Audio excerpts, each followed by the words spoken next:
This is a workshop in the series of those that were conducted by the first edition of the EU Blockchain Observatory and Forum, and now the second one for the second new edition of the Observatory and Forum. It's a very important one. It's one at the heart of the global digital economy and Europe's industrial policy for moving into the era of the decentralized converging technologies. And these we see as blockchain, AI, big data, Internet of Things, leading to manufacturing 4.0, but more generally, digital economy and society 4.0, if you wish to put a number on it. We have a great set of speakers today globally, which is also something, while of course we're concerned with Europe's recovery and resilience, building our own European blockchain services infrastructure with use cases which could benefit, for instance, from a digital euro if such were introduced. We are also global and multilateralist by definition. So working today with the Bank of Japan, with the Bank of Canada, with industrial players from all over the world, with academia from MIT. This is the excellent way forward for the EU Blockchain Observatory and Forum, which also reflects the approach of the European Commission. Other things to look forward to, which will coincide and hopefully have synergies with the direction towards central bank digital currencies, if such are chosen by the central banks present here today and others, are the European Blockchain Partnerships Regulatory Sandbox, looking also how to implement types of tokenization and smart contracts, as well as the blockchain services infrastructure. The current digital finance package, which has been adopted by the European Commission and is proposed to the Council, the member states, and the European Parliament for adoption, including the markets in crypto assets and the pilot regime, a more than regulatory sandbox for market infrastructures, which may use distributed ledger technologies and then actually can have regulatory requirements in that environment lifted. You also have the accompanying legislation on cybersecurity, the so-called DORA, on resilience in the financial sector. And upcoming, we have the Digital Services Act and the Digital Markets Act. The Digital Services Act, which is an updating of e-commerce, will probably address smart contracts, which many of you may have noticed were in the public consultation. So finishing up, this is our holistic, international, but of course also European view. So I'm looking very much forward to hearing from not only the European Central Bank, but the Bank of Japan, the Bank of Canada, and the other international and European players today. Speaking after me will be Mark Taverner, Executive Director of the International Association of Trusted Blockchain Applications. And then we have benefited from the services of some really impressive moderators. Dr. Nina Luisa Siedler from INATBA for the first session. For the second session, we'll have Monica Singer joining us from Consensus. And finally, from my own unit, Lucas Repa, Dr. Lucas Repa, Doctor of Law, Senior Policy Officer and responsible for the legal team in our unit on digital innovation and blockchain. With that, I think we want to get right into the contents of the workshop. So I have the pleasure to pass the floor to Mark Taverner, Executive Director of INATBA. Mark, the floor is yours. Pedros, many thanks and good morning, everybody. Excuse me whilst I just adjust my camera a little. It's a great pleasure to be here. I hope you can all hear me very loudly. I just want to give you a few opening thoughts from INATBA's perspective before today's very significant and important round table. So I put it to you that central bank digital currencies are coming. And I draw reference to the BIS's annual study published in January 2020, where 66 central banks who responded stated that 80% of them were focused on engaging in work around digital currencies, central bank digital currencies. This is up from the number 65% in 2017, so a significant uptick in the number of central banks engaging in work on digital currencies. And furthermore, they went on and stated, these 66 central banks, that the likelihood of them issuing central bank digital currencies was 10% of them within 3 years, and 20% within 6 years. So that's a significant number that leads me to the statement, or supports the statements that I put to you, which is that central bank digital currencies are coming. Indeed, if we look at individual countries, and I'll just call one out here, though there are many others, Switzerland intends to issue a form of central bank digital currency, or at least a project that will be supported by a central bank by the end of 2020, with their initiative around XDX and the issuance of a stable coin, where the Swiss central bank intends to become a node or act as the backer, if you will, to remove any counterparty risk from the issuance of that particular stable coin. So everything points to the emergence and the existence of central bank digital currencies, maybe sooner than we think. And I just wanted to reflect a few moments on the motives for that. Clearly, it's financial stability. Some would argue at the very heart of the reason for everybody considering central bank digital currencies at the moment is financial stability, and leading on from that, monetary policy. But also a vast and very strong focus on the efficiency of payments, the reduction in costs, the reduction in friction, and to a certain extent, dependent on the country that you're in, an inclusiveness, a desire to make sure that innovation can include all members of society. And of course, the maintenance of safety and security when it comes to payments.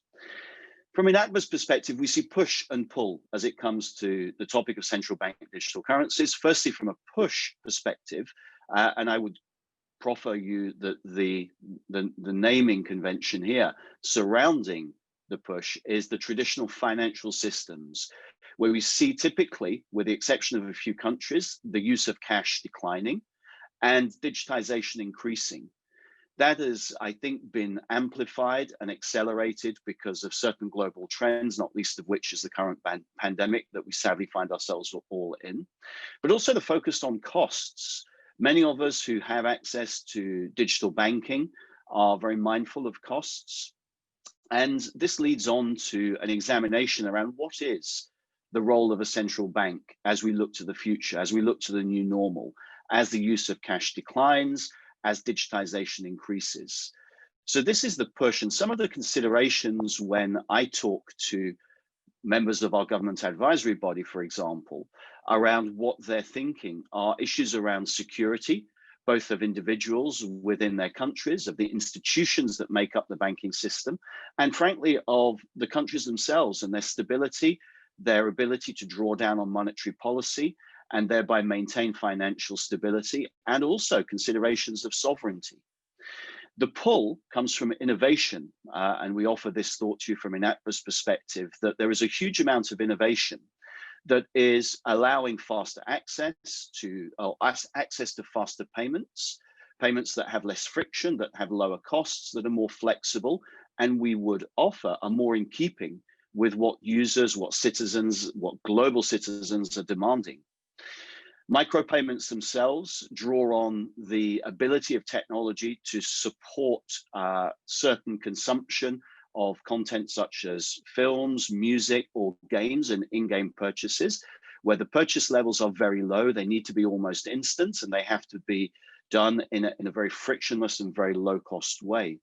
So this innovation is pulling users towards new applications, not least of which is the potential for the Internet of Things, the development of AI, blockchain, big data, and other technologies that Pederas referred to that will represent society or industry 4.0. And we're seeing this in a prevalence of wallets on devices such as mobile phones, but also other devices which are technology-based and to a certain extent have the ability to execute auto payments or to run smart contracts. So within this pull, we see technology and the opportunity for innovation capturing the imagination of populations and representing somewhat of a challenge to the traditional financial systems who want to maintain security, they want to protect their individuals, they want to respect their institutions, and they need to maintain access to monetary policy. So to finish up with my thoughts from INATBA's perspective before I pass over to my fellow board member, Nina Siedler, to kick off the discussions today, INATBA is calling for practical policy analysis and robust technical testing that allow us to explore the role of central banks as they evolve and most naturally will evolve, but not at the cost of discounting the opportunity for innovation, both at a technical and a structural level, where we can reimagine the future and deliver to our citizens, to our society, and to our industries opportunities to innovate, to advance, and to create value. So thank you very much again for listening to me this morning, to the European Observatory and Forum for giving me the floor. And with that, Nina, I hand it over to you to lead the moderation of the first session. Thank you very much. Thank you very much, Mark. I think that perfectly set the frame for the panel to come. I'm happy to moderate the first session, which is on use cases for programmable money in the economy. I am, alongside of being a board member of INATBA, partner at DWF, a technology-oriented global law firm, and head the International Blockchain Competence Group there, and focus in my daily work on the legal implications of blockchain and distributed ledger technology projects. I had been involved in the discussion around CBDC for quite a while now, and also supported the open letter, which have been drafted by a number of industry participants and published by Professor Philip Sandler earlier this year, the link of which I will put in the chat during the session for your information. I'm very grateful for having a number of highly knowledgeable speakers today during this session who will present their respective use cases in the following order. First of all, the start will be made by Ricky Lamberti from Bosch, then followed by Etienne Geheim from Engie, Helge Königs from Daimler, and Maximilian Forster from Cash on Ledger. I will introduce them one-on-one immediately prior to giving them the floor to their respective presentation. So let me start with Ricky Lamberti from Bosch.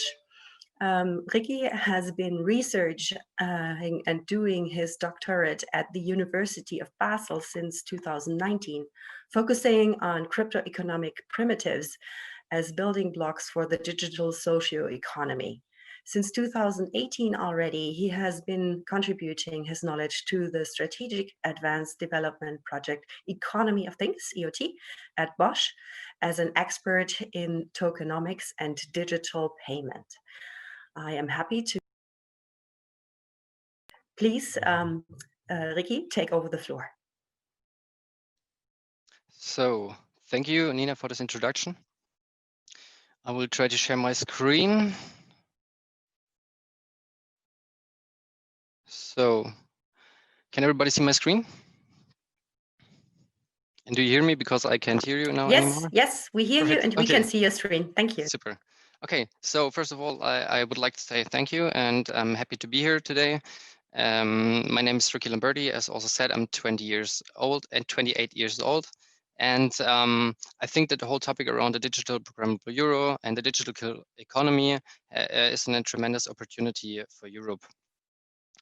I would like to start with some key figures about the company. What I would like you to know is that we have like 4 different business units, and we're currently in the shape towards a IoT company where we want to focus on software, sensors, and services. And we want to shape the area of the digitized economy in a more fair and sustainable way by using here blockchain or decentralized technologies, which I'm going to talk about in the next slides. So before we start to have a deep dive into the use cases, I would like to say something about the rise of the digital economy, which is, in my opinion, much more than a digital euro. So what we see right now is that the European and global economy is moving rapidly towards a digital socio-economy. and socio in the meanings of society and not of social compared to communism. The Web 2.0, which was characterized by the functionality which was fundamentally provided centralized, and most of the contributions required to generate the value is supplied by a large number of users. We have there Facebook, Instagram, to name a few, which we see that network effects and information asymmetry brings a powerful tech gigants, which we declare as too big to fail. And central intermediaries and monopolists are a result that enter more and more our traditional markets. We can see this with Amazon, Google, Tencent, and other companies like those. What we have seen now with the rise of Bitcoin and Nakamoto to the Web 3.0 movement, we try to seek and overcome decentralized and imbalanced information asymmetry to build a more fair and digital socio-economy. And based on what is known as distributed ledger technology, distributed ledger technology brought up a scientifically, economically, and socially relevant field. And we think that this part of, or this technology to questioning this the way of equal social coordination in the digital economy is a huge chance. By linking the scientific areas of game theory, mechanism design, and cryptography, it has been possible to develop a secure and more efficient digital economy. And this is also referred as the democratized web, or Web 3.0, where we have those decentralized infrastructures.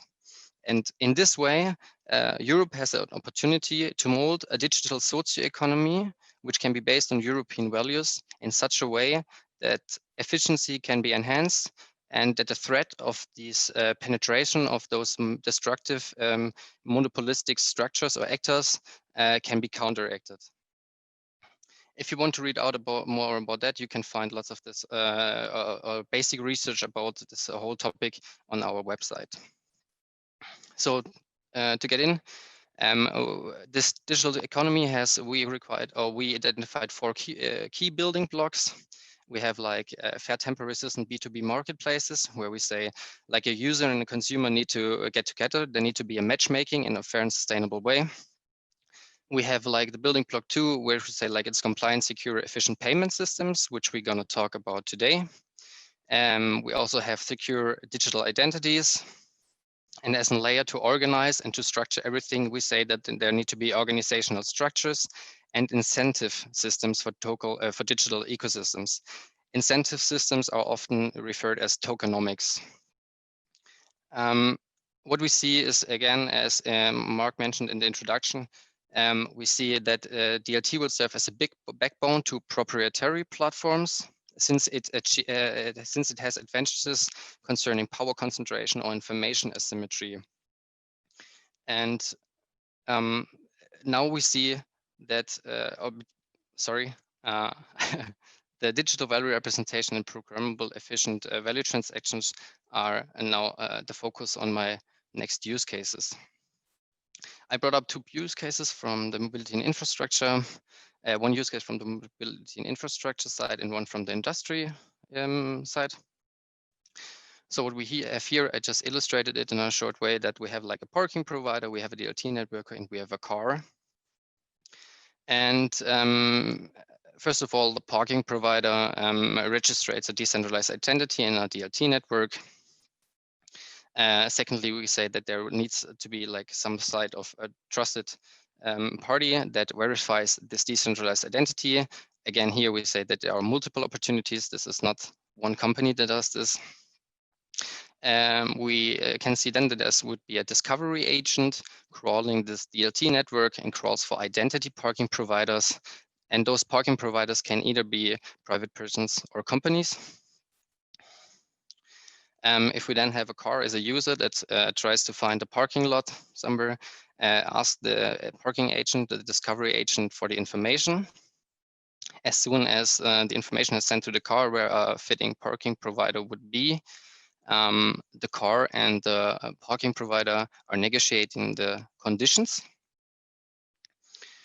And at the end, the car just leaves the parking lot and pays the parking fees via DLT or directly to the provider.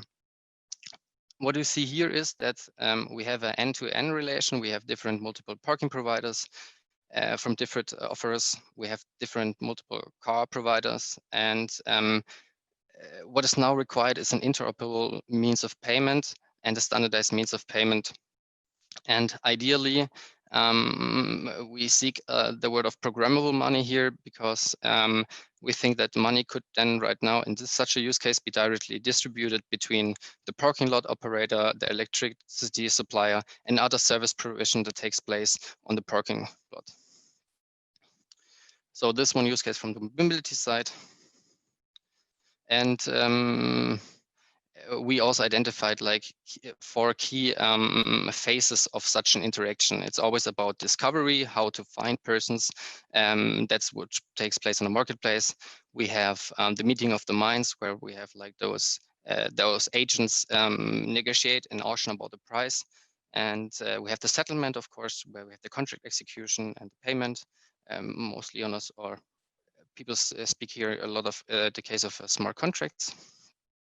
And after the settlement, we have the post-settlement about reputation or something. So these are the 4 building phases, or the 4 phases that we can see in almost every digital interaction, business interaction. One use case from the connected industry, or to get an idea what the connected industry 4.0 could look like. So what we see here is again like the emergence of decentralized platforms. And this is then a federated system governed by multiple entities. And what we already right now see, in my opinion, is that the opportunities for programmable money or for payments is endlessly. We have new billing models like pay-per-use, for example. Machines could track the products via sensors. We have automation through smart contracts. We have incentivization to behave correctly. And for all of this, or because of this, most of this data information is probably in a frictional cent area. We also say that there needs to be, or there could be like micropayments, a lot of micropayments occurring in such an environment due to paying for some machine data or sensor data. And a question here, or what comes up then, is like, how do those machines and companies then pay themselves? And this is probably the same use case for the same problem for any use case. If we have a decentralized data marketplace, a decentralized manufacturing place, energy platform, that we need a fitting payment solution. And currently, we have limitations for the adoption of DLT in this regard, that the current DLT operable means of payment have several drawbacks. So we have cryptocurrency payments, they suffer from huge volatility, or stablecoin payments that are possible, but currently in the gray zone and due to not really being regulated. If we have a look on Tether, or maybe also Libra to mention here. And third point would be e-money token payments that are possible, but these are limited to private permissioned networks. And here it gets clear that we need awareness for an interoperable payment system. In the last month, there was also the idea of coming up with a trigger solution, which I have not mentioned now as a 4th point, but there would also be the way to bridge the existing financial system with the DLT networks, or with different DLT networks. But again, we have like media breaks or discontinuity. So ideally, we would have on the ledger the programmable euro here to fully realize the potential of this digital economy.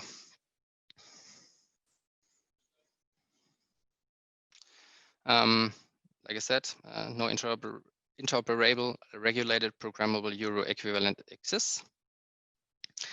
And beside the fact that we don't have now a fitting payment solution, we currently see that the industries, the European industries, are at risk. We see that powerful players dare to establish dominant positions in this context, like payment service providers or private nation-state-based currencies that come up now, providing currency to the industry or to the users. Like I said, Web 2.0 tech icons extending their dominant positions, and also like foreign nation states. To say one, or to name one, China. And this is bad due to the fact that those centralized intermediaries or powerful intermediaries extract business and relevant business information, and based on these dominant centralized positions, they put the industries, the European key industries, at risk, and also the banking sector, to mention here. And this would have like several drawbacks, not only from getting information asymmetry about European economy, it's also about subverting or trying to subvert the sovereignty and hence effectivity of monetary policies. But I think this will be more in the discussion of the rounds later. So to sum up, I would like to say that the digital economy is inevitable coming. It's on the rise, and it will be based on those decentralized technologies. We have seen this, I mean, current DLT operable payment solutions have different drawbacks, as I mentioned, like volatility or not being regulated, as it has to be for a company, for a company. And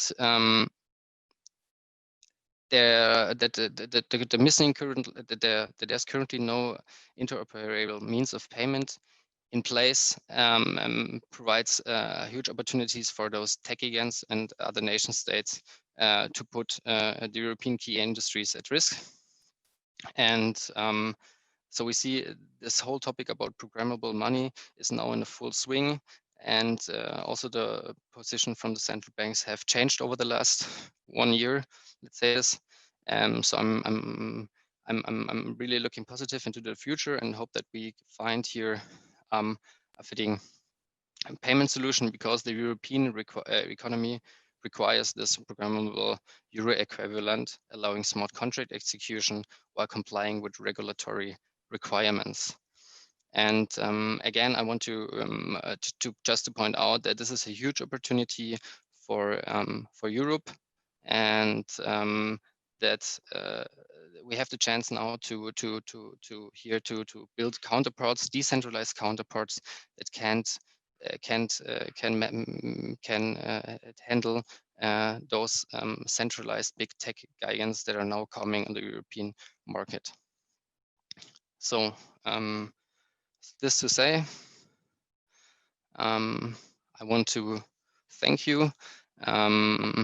And in the corner of the presentation, you see a QR code, which you can scan now or make a photo if you want to end up on our research site to find more about this and to get more in-depth view about the statements that have been made now in this presentation. Thank you very much, and looking forward for the discussion later on. Yes, many thanks, Ricky. Much appreciated. And the discussion already started. If you could check the Q&A box, I think there are a number of questions already addressing you personally with further questions around the presented use case. Having said that, I would like to turn to our second speaker, Mr. Etienne Geheim from ENGIE. Etienne holds a PhD in electrochemistry and spent more than 18 years in research and development at ENGIE, studying decentralized energy resources, starting with fuels, cells, and batteries. Since January 2018, he is ENGIE Digital Innovation Officer and in charge of bringing digital technologies to the business units of the whole group. In addition to being a board member of various startups, I'd like to mention Rocksite, Archipulse, Tyco Energy. He was appointed founding council member of the Energy Web Foundation in 2018. Welcome, Etienne. We look forward to your use case. Thank you very much, Nina, and thank you for the invitation. I'm really glad to contribute to this workshop. I'm going to share my screen as well. And you should see now my first slide of my presentation. Is that all right? Yes, we do see it. Okay, thank you very much. So I'm going to show you a use case dealing with energy communities that allowed us to explore the possibilities of creating a currency used in those communities, for instance. But just a few words about ENGIE. If some of you don't know us, we are an energy company, and we really want to accelerate the transition towards a carbon neutral economy, not only for ourselves, but also for our clients. So we tend to help our clients achieve their own carbon neutral goals as quickly as possible. And just to give you an idea of the size, we have about 170,000 employees working all around the world. We transport energy mostly by gas, but also a little bit in electricity. But essentially, we generate electricity more and more renewable, and we retail that electricity to B2C customers and also B2B. And the whole shift towards zero carbon is really provided through services. So I will piggyback on all the good explanation provided by Ricky and go straight into the use case I wanted to address, which is energy communities. And as some of you might know, there are a lot of different flavors of energy community, but we explored the possibility to share and exchange the value created within an energy community, starting with the crowdfunding issue, meaning the investment by individuals alongside with us, NG, in the assets that the energy community would draw upon, for instance, PV panels. And the reward from that investment being shared through an internal currency used in that energy community. This use case was in fact explored already 4 years ago, even 5 years, starting in 2015 in the context of a Sunseed FP7 R&D project funded by the European Commission. And therefore, at the time, we used the Ethereum blockchain to create a coin that we called the Sunji, because we found it fun to associate the sun and our NG name. But basically, what it was used for was to create customer adoption and customer loyalty through a currency that was directly derived from the production of the assets into which the member of the energy community had invested. So basically, a member of the community would receive a number of Sunji corresponding to the production of the PV assets in which they invested. And those Sunji could be either exchanged between themselves or redeemed at NG for any other purchase, such as energy as itself or other services, but as well as redeemed at partners within the NG ecosystem. At the time, we did this proof of concept totally technically. It was never commercialized, put into a real production. But all the technical components that were available to us 5 years ago worked. And that included a partnership with Gemalto, who provided at the time the secure element to secure the identity of the assets and secure the the measurements that were done on the production of those assets. Why did we want to introduce a currency? Well, because, as I said, it could be redeemed within an ecosystem, but it could also be programmable. That means if member of the energy community would sell their investment, the initial investment into the assets, or wanted to buy further into those assets, their reward in Sanji would have been automatically adjusted without any intervention, and therefore at a very low cost of management for us. And of course, that could be extended to any other automatic service that could be provided through a smart contract.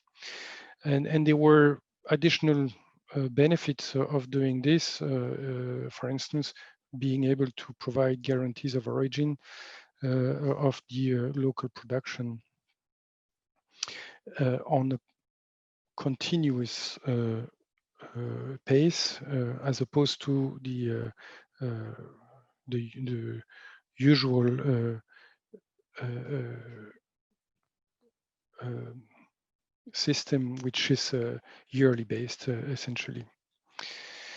So, as I said, this internal currency was an advantage to mostly create customer loyalty towards our offerings and services, but it has, of course, a drawback. And even if ENGIE is a large company and well known and hopefully trusted, it might be a little bit worrying that the Sanji value could fluctuate with respect to fiat currencies, for instance. And therefore, it could be created as a stable coin, but it could be advantageously pegged to the European Central Bank digital currency, because that would bring much more trust and much more stability than a simple stable coin. So that's the first thing. It would be advantageous for us as well to choose this solution if we would keep the advantages of the, let's say, private coin in terms of management of the ancillary services of that currency with respect to our clients or the participants of the energy community. And of course, this has to be clarified, I guess, still. But we could imagine that within a restricted field of activity and being therefore regulated to a certain extent, we could be allowed to manage wallets or KYC or AML checks, and maybe even a custody service as well, for instance. Otherwise, we would rely on a third-party classical provider, and therefore would be less useful to us. But in a nutshell, and to be quite short, we believe that such a use case would be advantageously improved if CBDC could be provided on conditions, as I said, that private approved institutions would be allowed to do some of the ancillary services to be able to take full advantage of that programmable currency. So with that, I will end now and leave the floor to questions or the further presentation. Thank you very much. Yeah, many thanks for that, and specifically for pointing out how important it is that the industry must be able to actually make use and deliver additional services surrounding such CBDC, which seems to be maybe not quite in line with the currently proposed regulation on crypto assets. So we should pick this up with our representatives from the European Commission later during the discussion. Yeah, we would like to ask everyone to post his/her questions in the Q&A box, and we will pick some of these up during our panel discussion at the end of all presentations.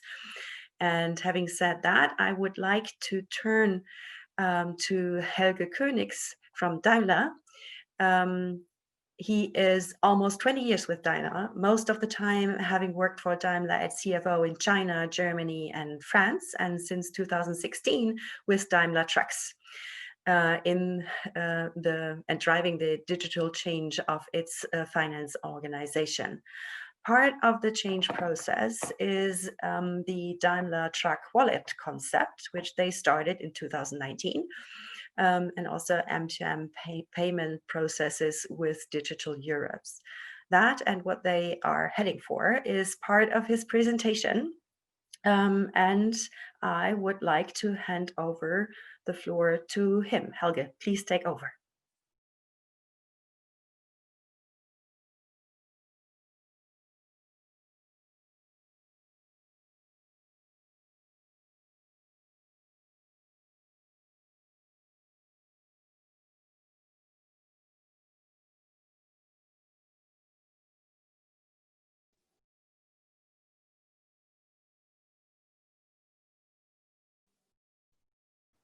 Helge, you are still muted.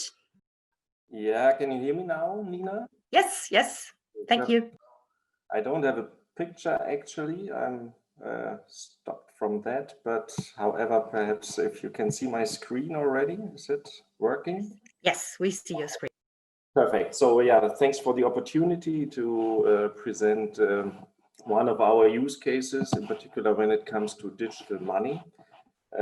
As you said already, we are working on a project now for a couple of years we call the Truck Wallet, with the basic idea that machines, and in our sense what we sell are trucks, I'm belonging to the truck division of Daimler, that machines will take over responsibilities and will become economic agents. What we do there is simply when it comes to, wait a second, I can start by video. Here I am, sorry. So the vision within Daimler Trucks is simply the truck is an economic agent more and more. And what we can do about that is, and what we have to do about this is simply to equip the machine with an electronic ID. We heard about that already in the other presentations. That's a crucial device, and it has to be tamper-proofed, it has to be integrated, it has to be standardized in a way. But what we do in principle is that from Daimler Truck side, we say, let's do these use cases to learn, because we can do discussions quite a long time about standardization. If you don't know how that is from an IT or programmable side really working, it does not really give substance to these kind of discussions. And so far, what we say and the core of what we do with our vehicles on the truck side is we equip them with a so-called truck wallet. That means they have an electronic ID, and this ID enables the machine to do several kinds of transactions. In particular, on the one hand, having a kind of machine-to-machine contracting, having really the initialization and the authentication of transactions and payments, which is pretty important in our opinion. And then finally, and that is only one aspect, but stores the data, validates it for the machine which has done something. We are started to building a platform for that, and our first use case, or not only use case, the one we already also programmed. What we love to do is simply to do that with partners, not to remain then principally in theory, but we are not payment experts. We hope we are experts in trucks, but we are not really about payments itself. And so far, we teamed up with the colleagues from Commerzbank, the mine incubator, to talk about payments, machine-to-machine payments. And we did that for the charging industry together with the Energy and Share and Charge Foundation. Simply with the POC, we programmed that an electronic truck or an e-truck, how we call it, and these trucks will come in the near future. They are already here in some or the other ways. That this machine can directly get in touch with the charging station. It's negotiating the terms and conditions, plus doing the entire transactions and paying for itself. We assume that in general, all these kind of business models which we see there as an option might have classical payments in there. That means things are paid as today. There is an invoice at the end of the month. But a machine in principle can also initiate all kinds of payments. However, all kinds of payments, not to say that this is boring, but this is what we know.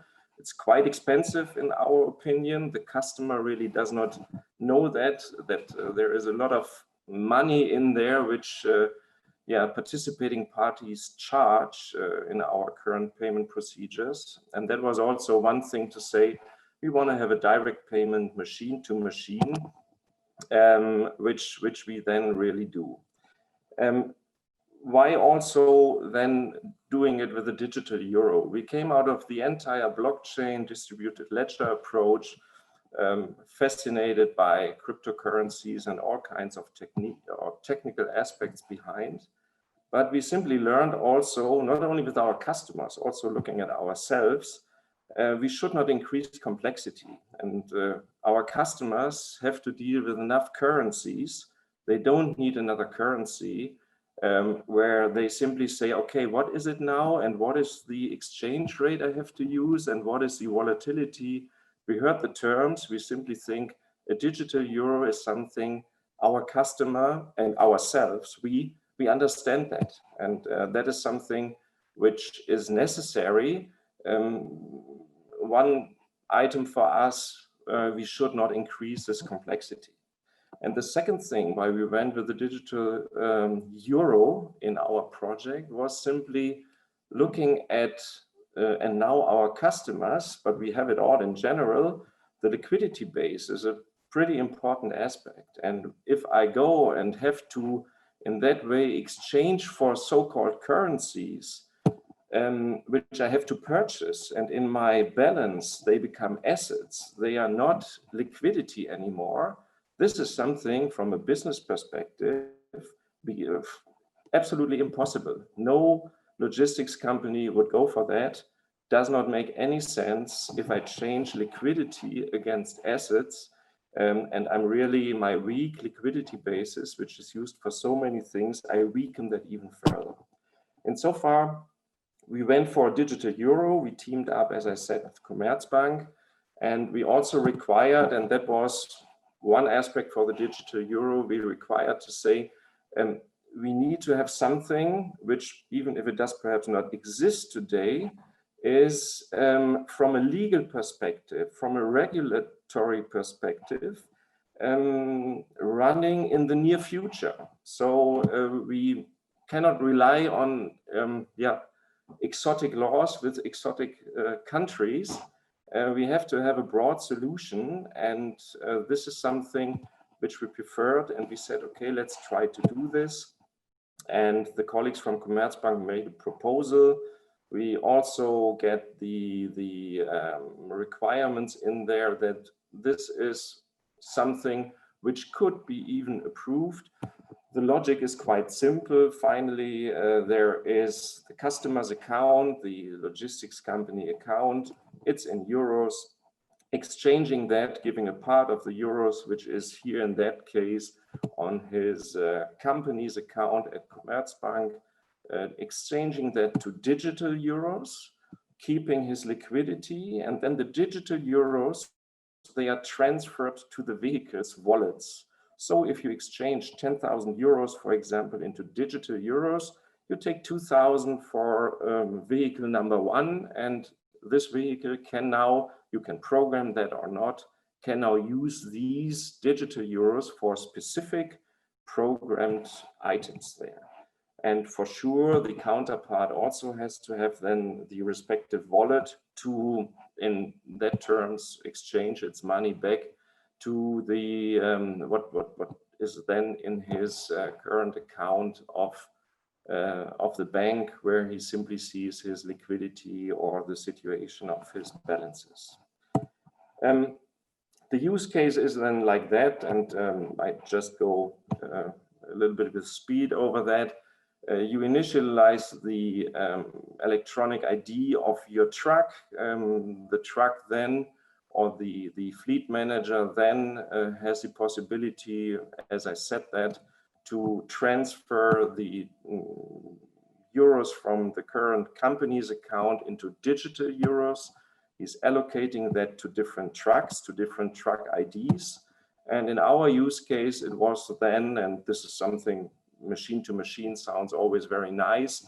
Looking at that a little bit deeper, you see it's machine to backend to machine, it's machine to backend whatsoever. So it's, we should not take in the future this term too serious. However, to us in this case, we wanted to do also the machine payment M to M, because one of the basic questions for us is, what is the reputation of a machine? How can another machine understand that there's money? And that was also one important aspect with the digitalization of the euro.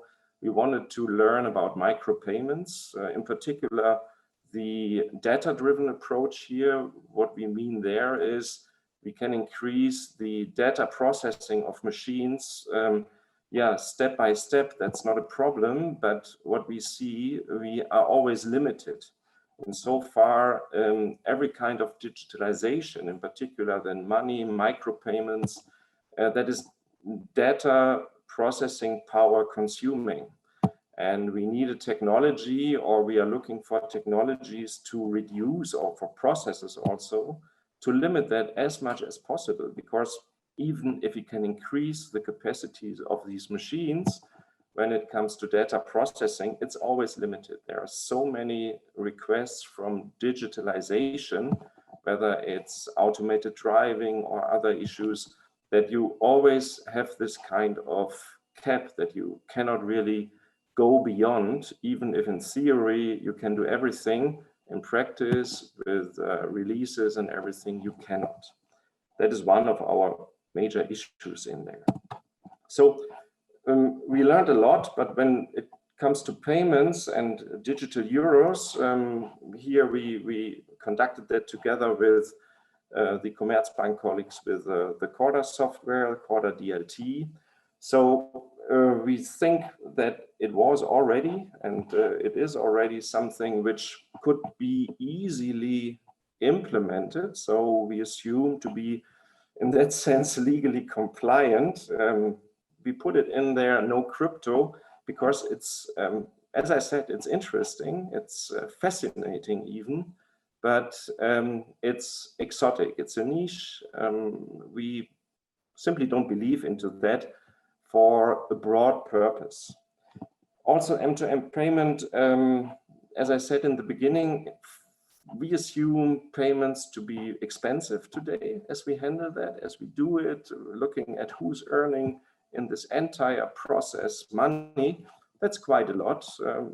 So is an M2M payment, if a machine can pay another machine directly, is it cheaper? We assume yes. In the current stage, without infrastructure, for sure not, but something which we definitely think we should go further with, because finally it's about efficiencies and economies, and payment is looking at that in principle an expensive thing, which we currently do. Micropayments are possible, but as I put it already, the data processing part is very, very important. So what becomes micro looks suddenly that it's becoming quite huge. But it's important if you don't have, in that sense, the ability or the possibility to look at the creditworthiness of a machine, then simply step-by-step payment is absolutely important, because you can, or it will be stopped, the transfer of, in that sense, what we did here with the colleagues from energy. The charging stops immediately when there is no money in the wallet anymore. And that is something which replaces pretty much parts of looking at how is somebody creditworthy? What do I need as data from a machine to create a kind of trust? The light node concept, that's something when it comes really more and more to decentralization. We learned that a lot of things are still centralized. Companies would love to keep their legacy systems. However, thinking about the automation of vehicles or trucks, we also have to be aware of the fact that with the automation, there is autonomy needed. And this autonomy is in a way decentralized. So it is important to us, can we really manage this decentralization from a technical point when we look at these things? So why are we pretty much in favor of a digital euro? I think I tried to explain its simplicity, and simplicity for us and our customers. So an additional exchange rate we don't need. It's only complex. Every company knows that.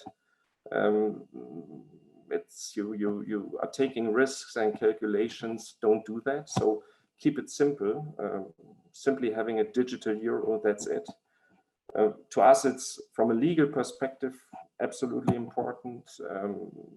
There are institutions, supranational institutions regulating this currency. We would be definitely afraid if something which is part of the basic infrastructure of how business is done is put into private hands. The accessibility goes hand in hand with that.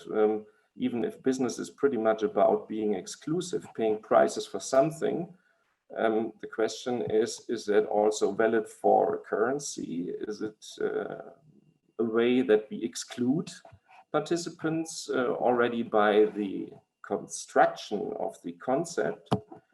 Stability, we already heard that, definitely about all the volatility which is in other markets. And the operability, that is what I also mentioned in the beginning, simply the point that we have to be aware of the fact, how is the financial structure of a company today organized, and operability, we really mean not the interoperability now of coins or concepts. We simply mean that cash is cash, liquidity is liquidity. And everything which changes this situation decides about the acceptance in the business world, in our customers' world, of a kind of digital currency. So that's what I wanted to state, and I hope it was understandable and okay. Many thanks, Helge. I think actually you made it crystal clear why a CBDC would make a difference to you. Many thanks for that. I think you thereby explained also a number of questions which had been raised in the chat, but I invite you to take a look at the questions directed specifically at you in the chat while we move on to our next speaker. And then after that next presentation, we will actually pick up questions from the Q&A box. But please excuse Mr. Serkan Katilmis had not been able to join us, but he is perfectly replaced by his co-founder, Maximilian Forster. He is the CBDO and co-founder of Cash on Ledger Technologies GmbH. and he is involved in a high number of pressing initiatives, like member of the Digital Finance Working Group from the Germany's Economic Council, member of the Payments Working Group and Blockchain Working Group at Bitkom. He co-founded Blockchain Bayern and serves as private sector expert and public speaker for FATF, as well as for the European Commission and Parliament, and was with KPMG and Accenture prior to founding Cash on Ledger, where he worked as technology investment expert, as well as Picus Capital. He has contributed to a vast number of highly relevant publications, and I am sure you will join me in welcoming him to the presentation of the use case that he had been working on. Max, the floor is yours. Thank you very much, Nina. I'm sharing my screen right now. It'd be perfect if you can just name me if you can see it in full screen. Should be yes, there right now. Yes, we hear you and see you. All right, perfect. Well, thanks a lot for the introduction, Nina, and I'm very delighted actually to be here today to speak to you. As well, like maybe a few words about Cash on Ledger. Cash on Ledger is a startup 2019 co-founded or founded in Cologne. What we are doing is basically focusing on pay-per use cases. So the aforementioned, very aforementioned case pay-per-use is something which we took on, and we try to definitely bring to the case and to the market. Actually, before starting into the presentation, I would all of you urge to do something which is, I think, in that times and for the call, yeah, I would say, reflecting in that sense that I would say, kill the word blockchain and kill the word programmable currency out of your mind. And I will try to basically make you use or make you take the view from a client who's actually basically using pay-per-use and who is then also wanting to basically create programmable currencies. In that sense, starting the discussion, what we have been doing is we are working together with Lindner Tractors from Austria.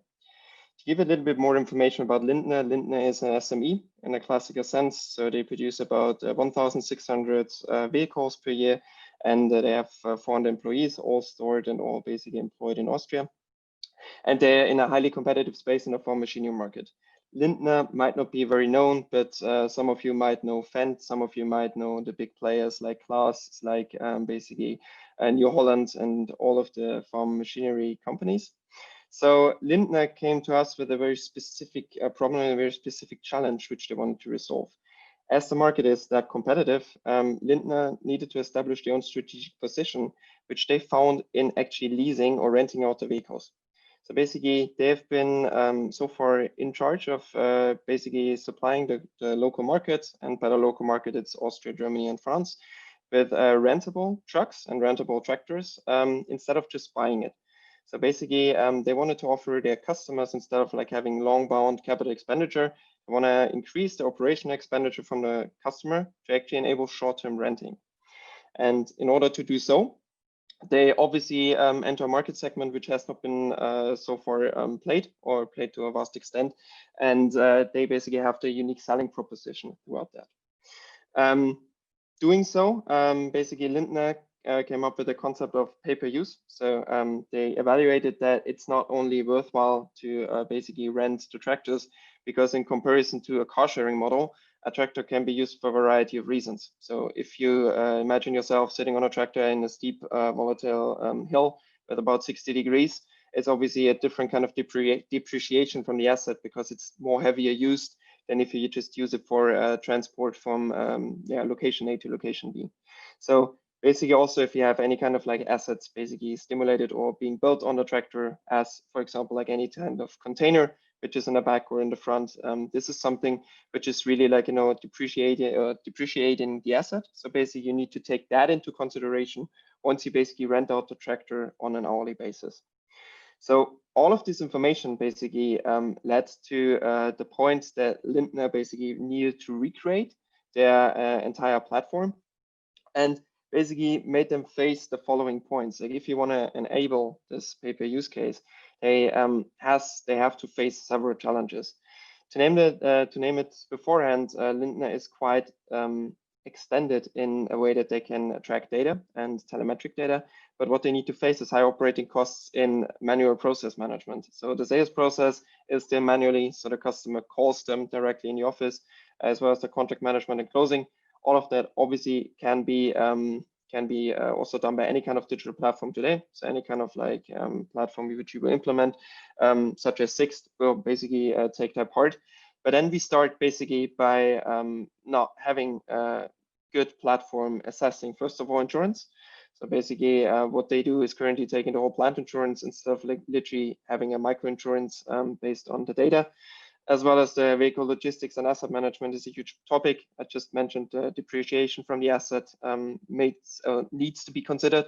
So the different use cases for the tractor itself need to be considered and need to be differently charged, as well as the transaction settlement, which needs to be automated, because if you don't automate it, you need to basically deploy a huge accounting department. And that is what actually happened at Lindner.